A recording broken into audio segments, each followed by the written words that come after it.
him in.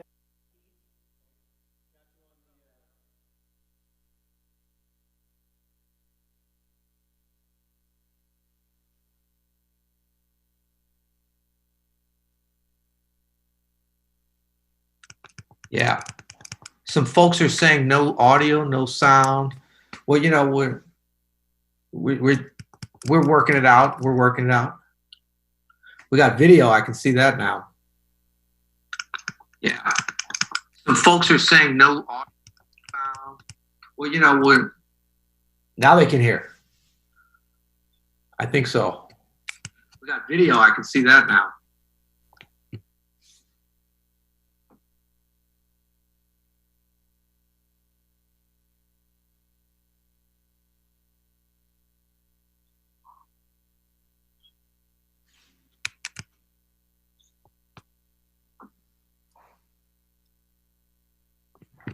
So, can you guys hear me? This is Peter because Adam's talking a bunch too. And obviously, we're not in the same place, unfortunately. Okay.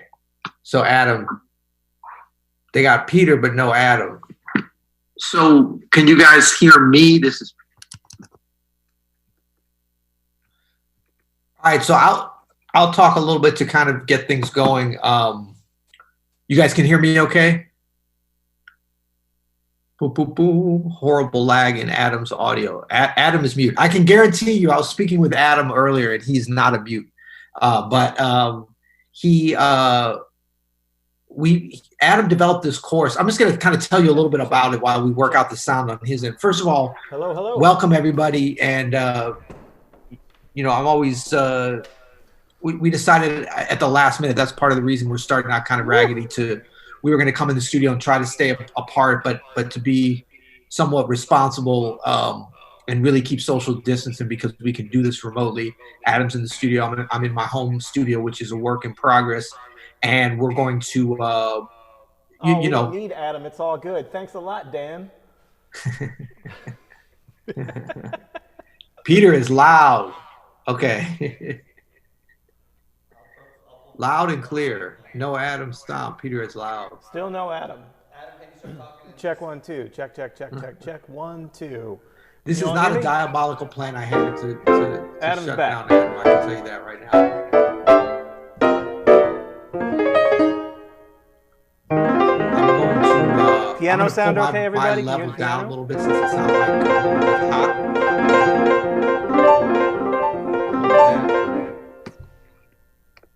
Is that better for my voice, you guys?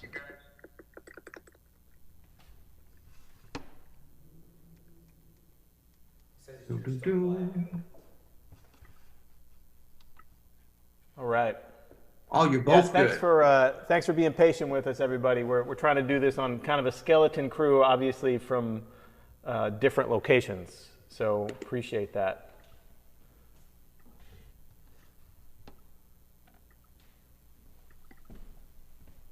All right, all good. Cool. All right, well, thanks for joining us today. We're here to celebrate the release of a brand new course called Jazz Chords for Beginners. You know, we get asked all the time about, you know, what does this chord mean? What does this chord symbol mean? How do I voice this chord? It's a very popular subject that we get emails and calls about all the time. Social media hits all the time about really specific chord questions. So this is a first in probably a series of chord courses, mini courses that we'll do. And this one is really laser focused for beginners, i.e. people who might know a little bit about piano and maybe know what a chord symbol is and what a major chord is or a minor chord is, but don't really have any context for them in a jazz piano setting. And like, if you see a lead sheet, we use autumn leaves as an example in the course because a lot of people start with autumn leaves, especially if you're a beginner. And so if you see a chord symbol or a chord progression, we want you to be able to play that in various situations, voicing situations, solo piano, with a band, accompanying people, and never get caught out like, oh, I've never seen A flat diminished before. I don't know how to voice that in an interesting way. This course is designed to get you those interesting options, and we do it based on our new, new-ish guided practice session technique where we have 4 lessons about each of the different kinds of chord voicings, and then I just practice with you. So we're really excited about it. It's kind of the natural progression in how our courses have been developing, getting more and more focused on the things that we hear from you. So please keep telling us what you want to learn about, because we're here to help. So we've got a ton of questions already here in the YouTube comments that we want to get to. So Peter, how you feeling? I'm feeling good. I'm excited everybody's hearing us. I'm sorry not to be there with you, but I'm especially excited we're doing the right thing, staying a little bit apart, but still growing as musicians. I'm really excited about this, and I just want to make sure people understand this is, and correct me if I'm wrong, Adam, but this is jazz chords for beginners, but these are not beginner sounding jazz chords. That's exactly the point. Like, we don't want you to sound like you're a beginner just because you are a beginner. You can have solid sounding voicings that can work in any situation. And you don't have to sound like a total noob. And in fact, you know, these are some of these voicings, actually all of these voicings, Peter, I know you play, I play all the time. These are actual, like, the voicings you would hear on classic records, a lot of these. And there's no reason why you can't just start learning from the beginning how they're structured. You know, they're very simple, actually. Exactly. Yeah, exactly. And I mean, really, once you get away from the first set of the basic chords are really about understanding them conceptually, you know, major 7, minor 7, dominant 7, diminished 7, and how they relate to each other, and then how the extensions come off of that. But a lot of times people get so caught up in the theory at that point that they're stuck on those voicings. You get in really quickly to some great two-handed 5-note voicings, which I think is such an important concept at all levels. And as you say, we use these voicings and come back to them, go to more complex things, but come to these, and they're within the beginner realm, but they work really good and they sound good. That's why we ended up using them the rest of our lives as we develop on. That's right. So, yeah, so we'll get to your questions. But before we do, just a real quick breakdown of what he's talking about. The very first voicing concept that we learn is a 5-note rooted voicing. And I think it needs to be that 5-note rooted style of voicing should be the foundation of your entire chord arsenal, right? So if we have a C major 7, we have C, E, B, right? That's our root and shell. And then we add our pretty notes, our 9th and our 5th. That's the formula. That's it. So whatever kind of chord you want to make, like, they're all based on this idea. Oh, we're taking a walk down the hall. And it was kind of echoey, so I'm going to try to get to a better spot in my house here. So that's where we start with this course. You can check it out. We'll throw in a link here to the course, which is live. Right on. Hallelujah, it's live. Okay. So the first chord, I love this. So the first question we got is from Jeremy. And Jeremy says, hey guys, when playing a chord with the root 7 in the left hand and the 3rd in the right hand, where do you like to play the pretty notes? Do you like to use the 9 just below the 3 or place them above? Thank you, guys. Okay, so what he's talking about is something like if we were playing like an F7, right? I have F and E flat, the root and 7 in my left hand, and then we grab the 3rd with our right hand. And he says, where do you like to place the pretty notes? Do you like to use the 9 just below, which would be this G? Or do you like to place them all above? Well, the answer is either really works. You can do the 9 and 13 that surround that 3rd. That sounds good. You could even do the flat 9. You could even do the flat 9 sharp 11 and 13. That sounds good. It actually doesn't really matter that much. It just kind of depends on what you want. Do you want a tight, clustery sound like this? Or do you want a more spread out, sort of open, airy sound like this? It's really about the kind of texture you're going for. And that's why it's important to actually understand and be able to do all of these kinds of inversions of the extensions. And this is where root, shell, pretty, this system of having the root and shell in your left hand or kind of at the bottom, can come in handy, because if that's your foundation, root and shell, and then just adding pretty notes, then you can just experiment where you want to put those pretty notes at. You know, do you want to put them around the top note of the root and shell? Do you want to spread them way out as way upper extensions? This is different sounds, right? Different textures.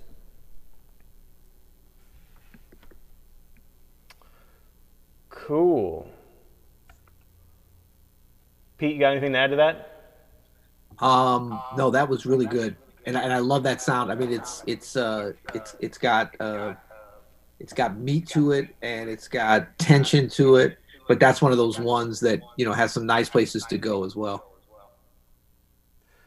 Jeremy follows up with, also, what are some of your favorite ways to voice minor sixes? I assume the shell would be 3/6. Are you typically open to all the same pretty notes as a seventh chord? Yes, absolutely. So if we have a C minor 6, we can either do C, E flat, A, right? Root, third, sixth, or C, A, E flat if you can bust out that 10th. And then all the same pretty notes are in play. 9th, 11th, 13th, which is really you're just doubling that 6 at that point. But definitely the same pretty notes are in play, including the major 7. Or the minor 7, depending on what kind of sound you want, you know.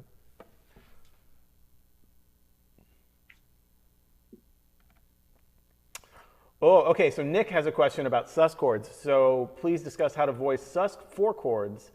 That is actually something that we didn't go that deep on in the course. I didn't consider that a beginner chord, but you do, which is interesting. But we'll get there with our next voicing course as we sort of add complexity to these mini courses. So voicing sus chords, I don't know what you think, Peter, but like if I'm taking your classic D7 sus, I'm probably thinking of it either, there's two ways to think about it. You could either think of it like a C major 7 over D, right? And literally, a la Maiden Voyage,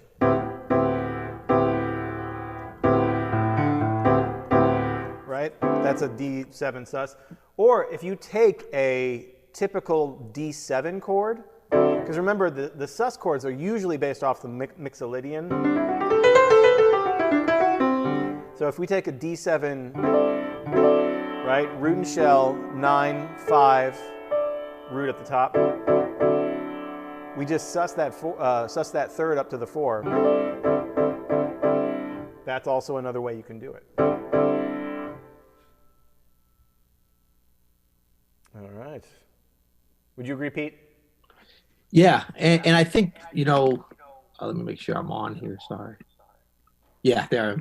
I think it's important on the sus. I know this kind of goes a little bit beyond beginner, but I think for a concept, we can always be thinking about this already, is like the sus, again, has a lot of different places it can go, and it's a very unique chord as far as a dominant chord. So like as folks start to get different voicings, especially they get into some upper extensions and interesting places on the dominant chords, but the sus is a dominant chord, but it's really its own thing. And you start to kind of learn where those major sounds are. And for sure, Maiden Voyage is a great example of that. But it's like, it's its own thing in terms of, it can be stationary. It's not blues, but it's got that same sort of connotation like a blues dominant chord, in that it can feel like it's staying where it is, as opposed to always wanting to resolve somewhere. But then when it does resolve, it can be very interesting as well. For sure.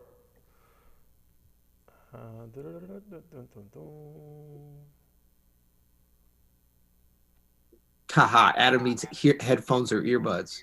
That's one of the comments. I don't know if they mean to look cool or to sound cool. All right, so sorry, just skipping around here, just making sure I get everybody's question in.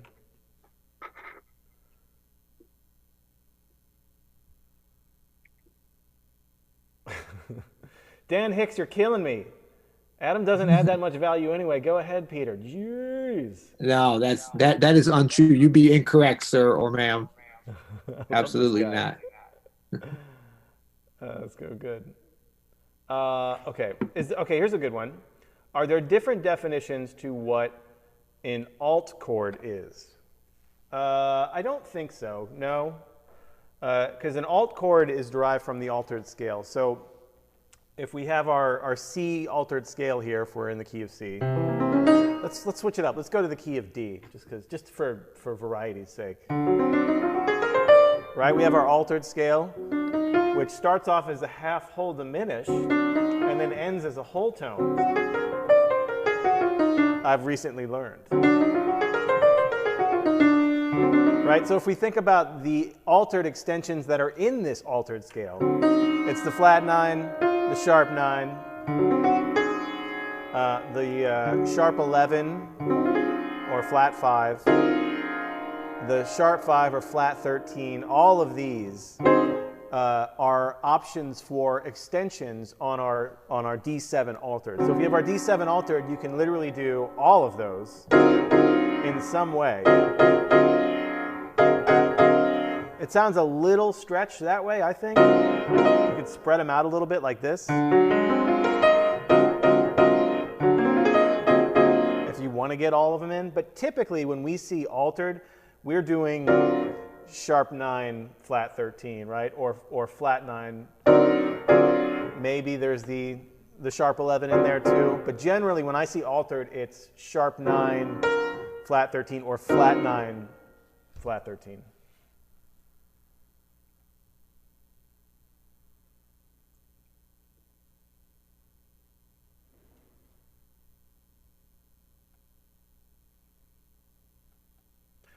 So Sebastian says, hi, can you please explain how to begin with voicings, like the steps after root, third, and seventh? So this is exactly what we're talking about, Sebastian. This is our sort of root shell pretty. So our root, third, and seven is our root and shell, right? D, F, and C.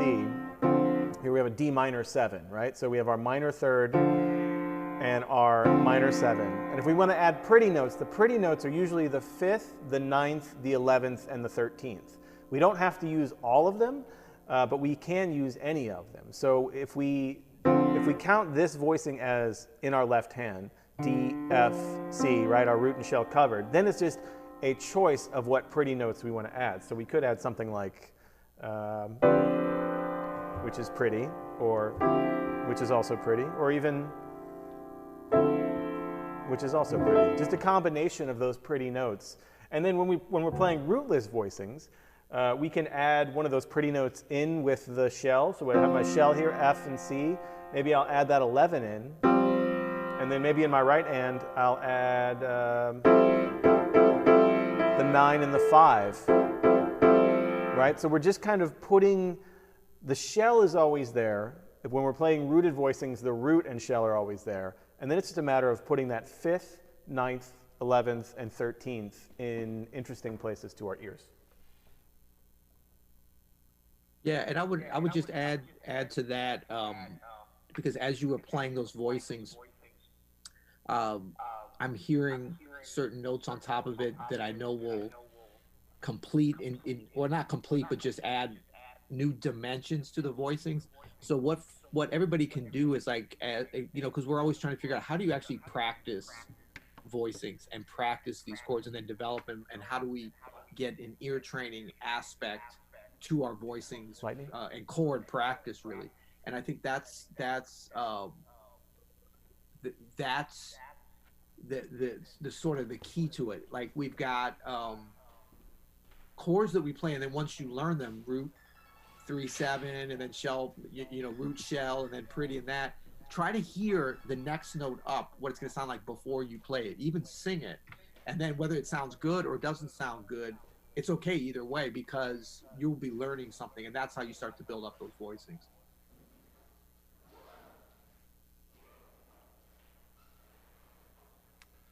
So we're getting a lot of Peter's voice bleeding into Adam's mic. We're trying to fix all this. Again, thanks, guys. It's just the two of us and one other person to try to run this thing, which is, we usually use a little bit bigger team so that people can check the video and audio as we're going. So please bear with us as we figure this stuff out on the fly. That's all right. We'll figure it out. There were some questions about my hair. I guess I could take those as we're vamping. I don't know how that came up, but well, I like it because Pablo says the man with hair is low.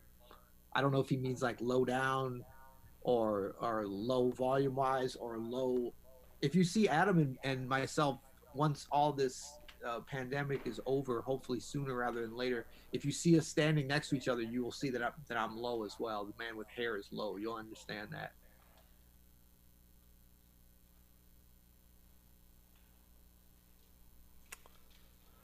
All right, I'm just checking here. Most of the comments are about the sound, so it sounds not great. You don't have your laptop on, do you? I mean, I know that's a rookie question. No, I'm just Sorry, getting Adam. you through my phone. Oh, Yeah, we're trying to fix it.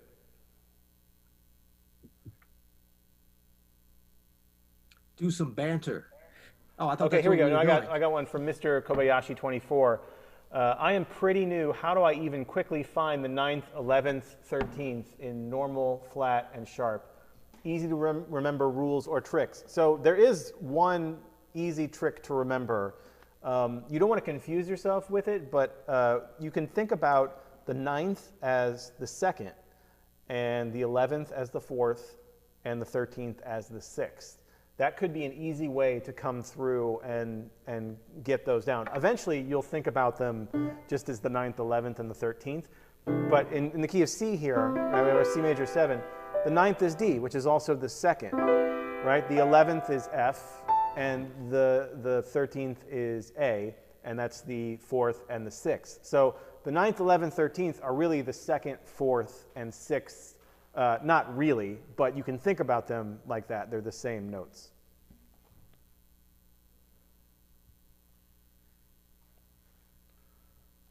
All right, I'd move my phone a little bit, so you're probably getting less Peter. It's not pointing, it's literally, I'm sitting on it. I can kind of hear you, Peter, but it's not going through my mic as much, so hopefully. Well, we got a nice comment from Pop-Tart Monkey. It sounds just fine. People are just being dramatic. I like that one.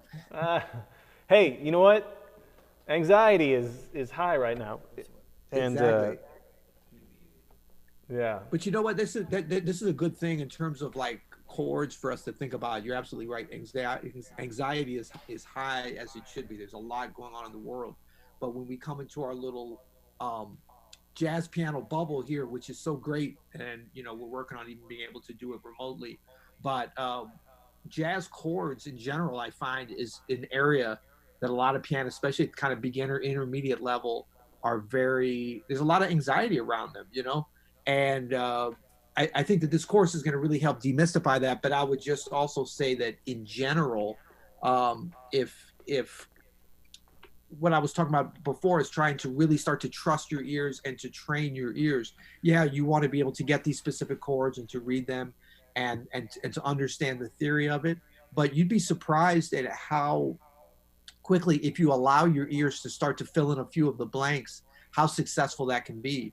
And that can start to take away a lot of the anxiety involved with playing chords, you know, just using your ears, just trusting yourself, trusting how you're hearing stuff. You know if it sounds good or not. And, you know, when we practice, if we play 9 things bad and they don't sound good and then hit one thing that sounds good, but we're able to hear that and understand that and make a catalog of that kind of, then we're going to be in really good shape, you know. And so it's just something to think about as you're practicing this stuff, because chords do not have to be as anxiety ridden as they are. Agreed. Nick says, how do you decide about which notes can be doubled and when double notes should be avoided? That Agree is a with fantastic Peter, this is stress question. reducer. So Good. nothing will kill a good voicing quicker. Oh, there's a good one. Adam Maness is very good at this. Why don't you play him some? I'll put you on the spot, but this is right up your alley. What are the most soothing, anxiety-reducing chords, Adam? Oh, the soothing anxiety chord? Oh, well, it depends on your taste in chords, because Still to some with me, people, Adam? this... Oh, here, I'm going to put it in the soothing. comments. What are the And to other people, most that's very anxiety-causing. soothing But no, chords? to Nick's point about doubling notes inside a voicing, nothing can kill a good voicing more than having the wrong note doubled. So in general, you want to avoid doubling notes like the 3rd and the 7th probably. You know, those are so strong and define so much. Like if I play this C7 and then I put another 3rd on top, I mean, I don't even like to do it if it's in the melody. I'll just play, you know, know what I mean? I'll just play the root and seventh. Because the overtones just kill it. I would also advise against doubling the seventh again.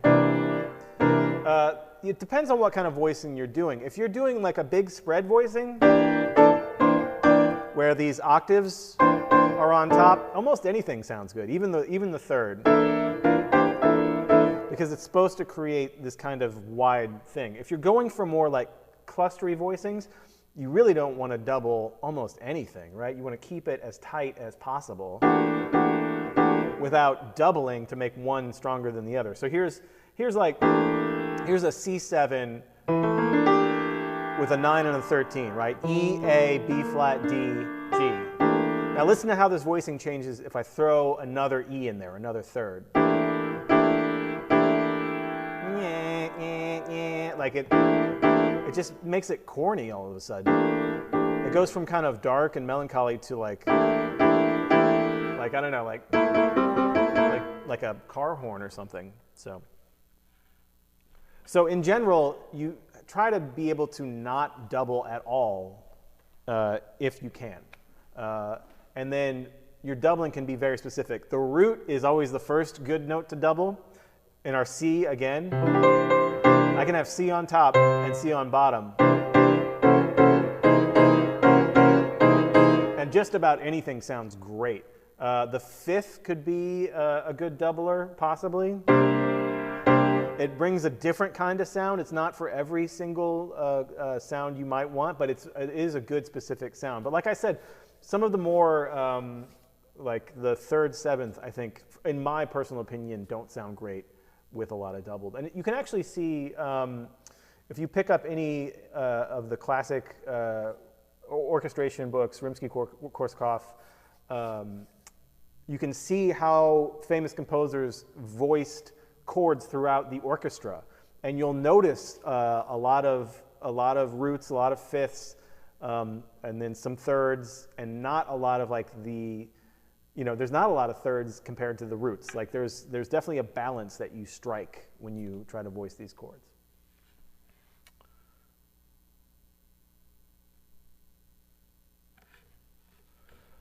All right. Oh, this is really good. Wait, I'm losing it.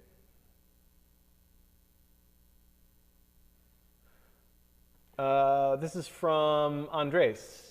Hi, I just got here. Could you explain how to make the piano playing sound pianistic?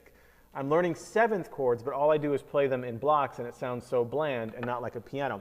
So Andres, your first step here is to get some inversions going, right? So if you're just playing double-fisted,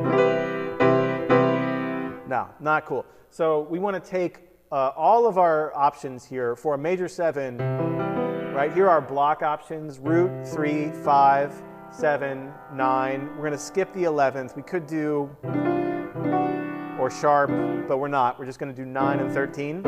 All right, now we can make a chord that has all of these notes that is an inversion that sounds great. How about root, third, 13, 9, 5, 7.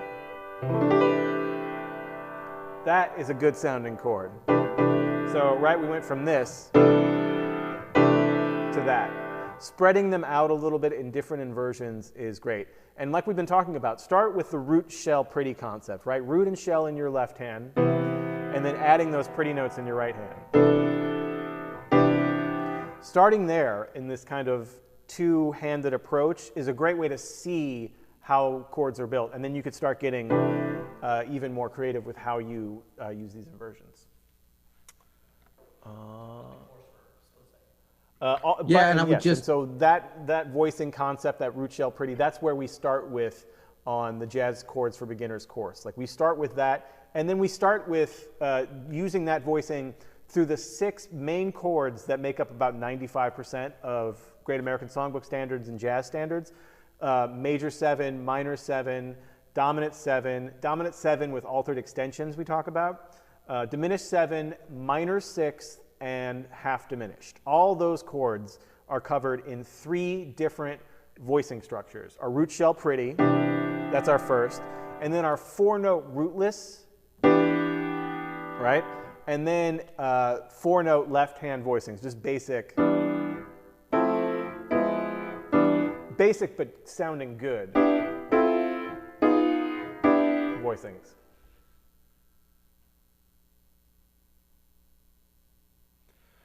All right, Janet Hey, asks, Adam. why is there... Go ahead, Pete. Oh, I just want to make sure you can still hear me. I was just going to add that, like, some of those really good voicings that you get, that you were just playing, those two-handed voicings, I would encourage everybody, once you find ones that really resonate with you, take them through. You don't have to go through all keys at the beginning, but go up chromatically at least, 2 keys, and chromatically down 2 keys, because not only is it the beginning of learning them in different keys, but it'll give you a better understanding of the sound and the function, wherever it is that you're learning it. And so it's as much of a vocabulary, learning play as it is an ear training play at the same time to do that. And that's a good point that you make. I like it because I can look at my screen here, and on the YouTube video, it looks like I'm looking at you directly. So, Peter, you were just talking about taking them in chromatic fashion, and so on our guided practice sessions on the Jazz Chords for Beginners course, it's based around taking these chords up and down chromatically, and then through the circle of fourths. And the mission on those guided practice sessions is to ingrain and train, so that you're not just being thrown a bunch of information, here's a good voicing or whatever, that we're working through it together. You and I are practicing with a metronome, we're taking them up and down chromatically, we're taking them through the circle of fourths, we're taking them over 2-5-1 progressions, over autumn leaves, things like that.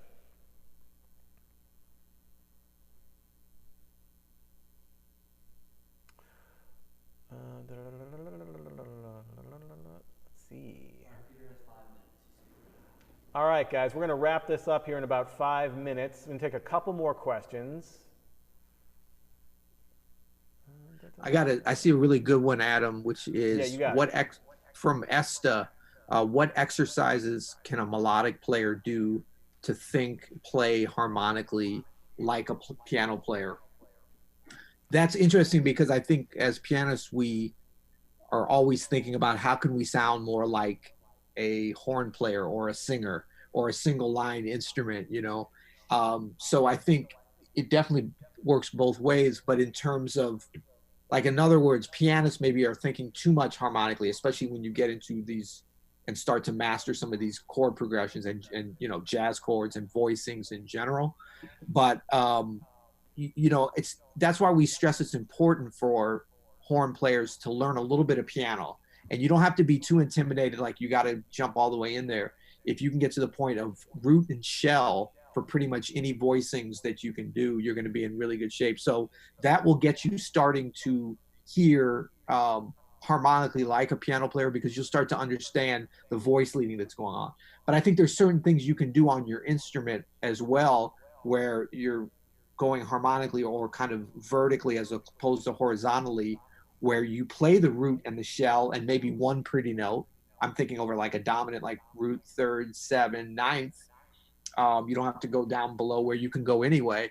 And then go through a whole series of progressions where you're just playing those key notes for each of the chords, maybe even changing the order of them to get some voice leading going too. And you're kind of simulating that harmonic vertical style of playing. That's great. All right, so Peter, we have a few minutes left on your Zoom call, but we're going to set up a new call for you because we have so many great questions here about chords. This is awesome. And again, check the links to Jazz Chords for Beginner, our new course out today. Just go to /piano. It's the first course. Yeah, you can go to openstudiojazz.com/piano. It's the very first course. And we do have a choose what you pay pricing structure in place for it. We've been doing this choose what you pay since last week, since a lot of people have been at home and with a lot of extra time and maybe a little bit less money. And so you can go to openstudiojazz.com/piano and check out Jazz Chords for Beginners for that. All right, we're going to get Peter back in just a second. We got to start a new call because we're in our Zoom world here. Andrew asks, how would you voice a C major 7 sharp 11 chord? Every time I try to voice it, it sounds wrong. Okay, so again, the first thing I would go to, Andrew, is the root shell pretty, right? So C, E, B, right, our root shell, and then our pretty notes, and it's literally just D, F sharp, A. That is a meat and potatoes C major 7 sharp 11. Rootless, you could do just the root like B, E, and then A, D, F sharp. You'll hear this all the time, right? You could do that, just inversion, E, B, D, F sharp, A. All these sound great. You could do B, E, F sharp, A, D, right? Again, just, it's a D major triad, because those are the extensions, right? The 9th, the sharp 11th, and the 13th, and then the shell. That's kind of like the basic bones way to create really good sounding sharp 11 chords, major 7, sharp 11 chords. All right.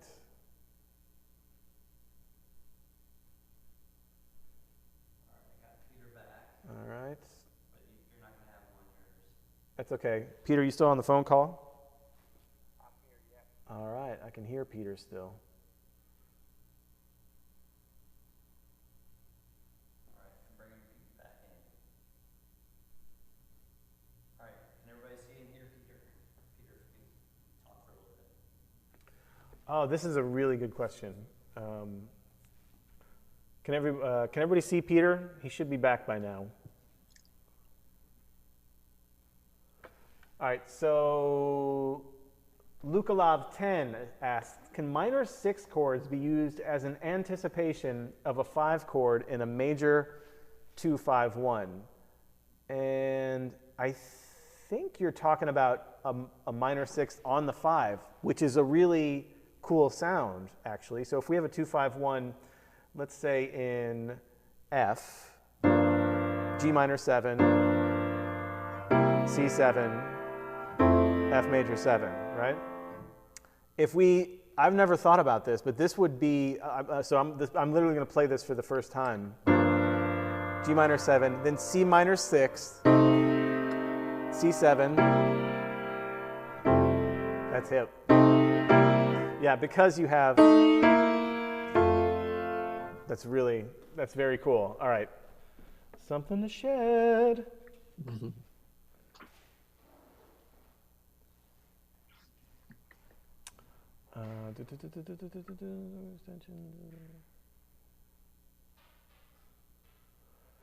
Can you talk about extensions for different grades? Like which extension should I use on the Dorian or Phrygian? So in our new course, Jazz Chords for Beginners, that's the first thing we talk about is like on the major 7, what extensions are in play? Right away, this natural 11 clashes. Someone had mentioned a Joe Satriani track with the C major with the natural 11, but it's so rare that you would actually put a 4th in there because it's so dissonant.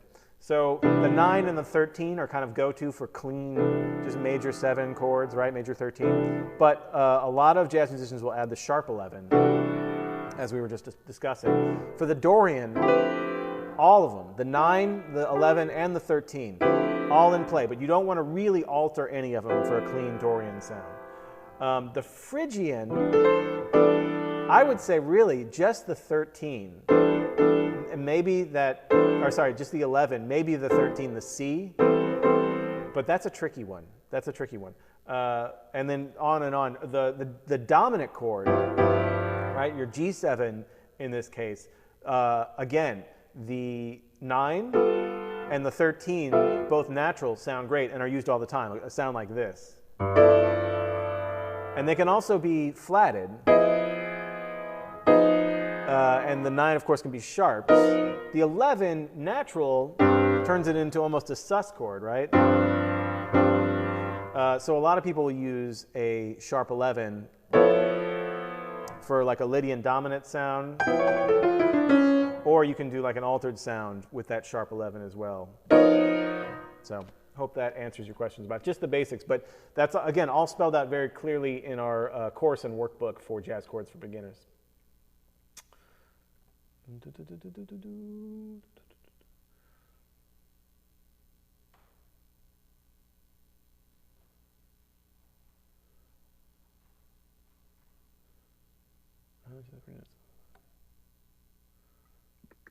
see. Hey, Adam. Peter, you got any chords that are striking you right now? No, but I was seeing another question here, which I think is good. Where are we at? Boom, boom, boom. Common voicing in solo piano. This is very open, but this is from Mr. Kobayashi, 24. Yeah, yeah. Common voicing in solo piano when just playing melody and chords from a lead sheet. And maybe you can talk on that, Adam. And I don't want to only direct him to your course, but you definitely get into that in Jazz Piano Basics, right?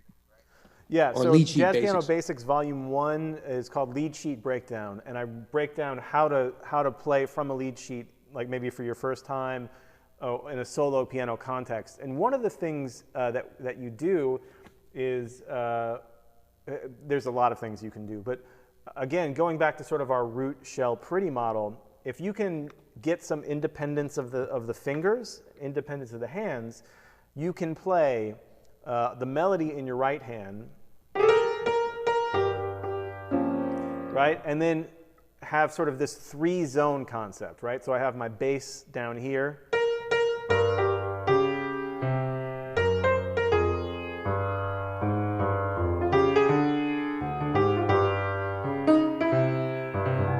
And then we can start, once we kind of get that solid, we can start filling in with what we call the middle hand, right? Which is using the lower part of our right hand and the upper part of our left hand to fill in the chord voicings where we want. And you can play them with it as kind of a block, or you can break it up.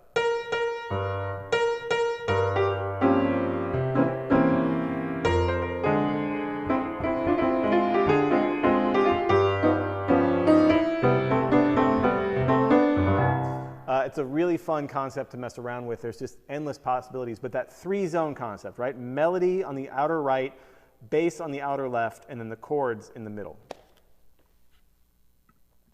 Yeah, man, I love the 3-zone. Like that kind of, I remember really started opening things up for me when I, even just from a conceptual standpoint, once I started to understand that. We want to give a big shout out to Sophia, who just dropped a couple of euros to us, which we've never actually had. I didn't even know we could do this, but that's so sweet of you. Thank you, Sophia.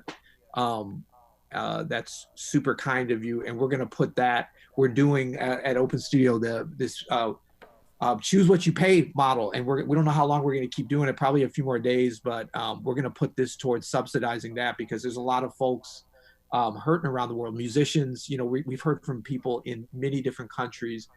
It's kind of the same everywhere. Gigs are canceled, and we got a lot of pro and semi-pro and gonna be pro folks in the Open Studio community, and we're here to serve everybody. So thank you for kicking that contribution to us. That's super cool too. And I see like the little birdie there saying fist bump. Nice. Thank you, Sophia. Super cool. Jesse asks, can left-hand rootless voicings like F major 7 sus2 for the diminished 11 or E7 sus4 for C major 7 work? So I'm not really sure what you mean by the F major 7 sus2 and the E7 sus4 superimposed over those chords. I think I know for the F major 7 sus2, you probably mean F, G, A, C, right? Correct me if I'm wrong. Maybe with a E in there as well. Somewhere, right? That kind of thing? In which case, yes, but I'm not thinking, and I don't know many pianists who are thinking of it that way. We're more thinking of it, if I'm on D minor 11, shell, 11, 9, pretty notes, right? Or maybe even a C major triad with that third in there. Maybe we're thinking about like that. Maybe this, shell, 5th, 11th, adding those pretty notes on top of the crucial notes, the shell, the 3rd and the 7th. Not so much like it's an F major 7 add 2 as a D7, even though I can kind of see where you're getting at. The C sus 7 over C, maybe you mean this, E, A, B, D, E7, is that what you kind of mean by E7 sus 4? If that's the case, we definitely don't think of it as like an E7 sus 4 for a C major 9. We think of this as our shell again, 3rd, 7th, right? E and B, and then the 9th and the 13th. So correct me if my spelling here is wrong, and I'll check. I'll check to see F, G, C, E. Yeah. This voicing for the D minor 11. That's a voicing you hear Peter use all the time. I love this voicing. But yeah, we're not thinking of it as like an F. I don't know about you, Peter. I'm not thinking of it as like an F major 7 add 2. I'm thinking of it as a D minor 11. You know, I got the root, I got the shell, and I got my 9 and 11 in there.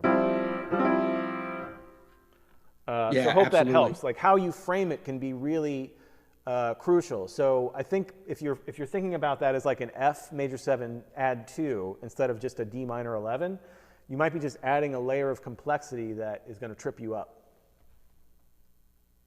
Agree.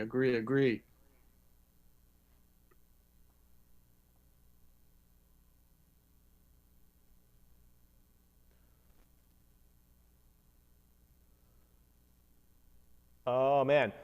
Okay, Bastian asks, Bastian, you're playing right into our hand here. So I want to know how to play F major 7, F sharp diminished 7, G minor 7, and C7 in a two-handed voicing with 3 in the right and 2 in the left. You are so in luck. So in Jazz Chords for Beginners, this is one of the first chord progressions that I go over, a 1-6-2-5 in all keys, and I use that sharp 1 diminished to teach the diminished chord. So the way we voice this you could do 2 in the left, 3 in the right, but I'll mostly do 2 in the right, 3 in the left. I don't think it really matters. It kind of just matters what the order is. So in F, I'll do, for a rooted situation, F, A, E, right, root and shell, root, 3, 7, and then my pretty notes, 9 and 5, G, C.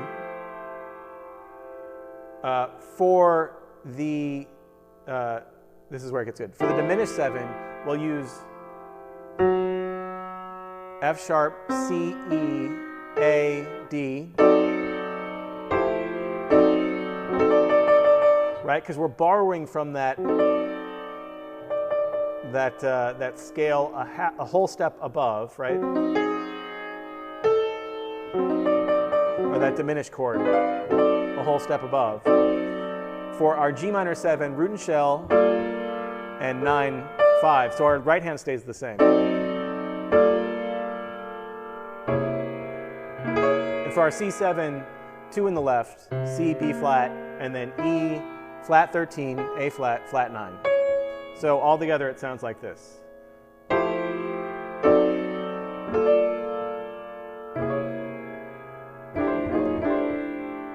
Again, one more time. F, A, E, G, C, F sharp, C, E flat, A, D, G, B flat, F, A, D, and then C, B flat, A flat, D flat.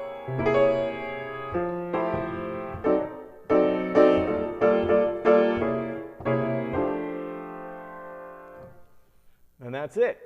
Hey, Brodo just bought our first sale of the course. Oh, we just got our first sale. Awesome. Thanks, everybody. Cool. So, Bastian, hope that helps you out. But that's exactly the kind of chord changes that we're trying to solve these issues, because diminished chords are usually the problem, right? But borrowing from that diminished chord a whole step above. So here, if we have our F sharp diminished, our extensions for this are from G sharp diminished. Even just playing those two on top of each other, the double diminished, sounds incredible, right? Man, that's so pretty. But any of those notes can be used as extensions for the diminished. Lukalov 10 says, how do you choose chord extensions for when playing in big band? So hopefully the chart of a big band chart is going to be very, very clear about the extensions that the horns are playing. If not, you're going to be clashing all over the place. If they're just putting 7th chords, 9th chords, or whatever, it's going to get real hairy, and you might just want to chill and just take a stroll, because it's not cool. But if they are detailed, make sure to follow those extensions to the T, because usually the composer or the arranger is putting those extensions in there because the saxophones are playing a flat 9 sharp 11, or the trumpets are, and you have to honor those extensions, or else you're just going to sound and make the band sound like crap. Yeah. Yeah, I mean, big band time for piano is like if you don't really know the arrangement or you haven't written the arrangement, that's the time to hit some octaves, some single lines to really develop your ears and not be jumping in. I mean, you're not going to really be heard if it's super thick anyway, usually, depending on what's going on. So you want to kind of stay out of the way, and it's all good. Big shout out to Jude. Thank you, man. He dropped some euros our way. Thank you so much. Learning so much here. Good luck. Happy practicing. Absolutely. And Mark Eskrit. Thanks, guys. This is great. I have to step out. Cool, man. We really appreciate it. And we appreciate all you guys being here. Yeah, thanks, everybody. We're going to wrap this up. Again, well, we've talked about the course quite a bit, Jazz Chords for Beginners. It's a guided practice session-based course. There's some lessons where I explain the 6 crucial chords for learning jazz standards and 3 different voicing concepts to handle them in different situations. Rooted 5-note, rootless 4-note, and then left-hand voicings. And then it's all based on practicing with me. So by the end of this course, you will have practiced all 3 of those voicings, all 6 of those chords, through a bunch of different combinations and in every key. So check that out. And we still have, like we said, our Choose What You Pay program going. So please check that out. We don't want to be, we don't want money to be a barrier for you all when you're home wanting to grow during this really bizarre time that we're living through right now. Yes, absolutely, absolutely. And then let's see here. Sigrud Jacobson, thank you, brother. Says, remember to like the vid and spread the word. Yeah, we were supposed to be saying that. Like and subscribe. We're going to be doing a bunch more lives on YouTube. We're going to do it remotely and however, social distancing, whatever we need to do. They're not going to hold us back. So we're here for you guys as much as you want to be. We got a lot of free content here. And as Adam said, on Open Studio, Choose What You Pay going on for a few more days. The new course, Jazz Chords for Beginners. And I think that's everything, huh? I think that's about it. Yeah. All right. Thanks, everybody, for give it up for Adam in. Maness. Check out Jazz Chords for Beginners. Peter, good to see you via Zoom. That's right. That's right. Good to see you. All right, everybody. Yeah, peace. Man. Be good. And check out, Peter's got a concert tonight. What time is that, Pete? Where's that at? YouTube Live on the Peter Martin channel. Actually, I'll drop a link in here in just a second. It's going to be at 8 o'clock New York City time, 8 p.m. East Coast time on the Peter Martin channel. And it's going to be Shelter in Place. Come to my living room. Little solo piano in my living room. Concert, I got the piano. Peter Martin, 8 p.m. Eastern. We'll drop a link in here. Thank you, guys, and happy practicing. Happy practicing, y'all. Thank you.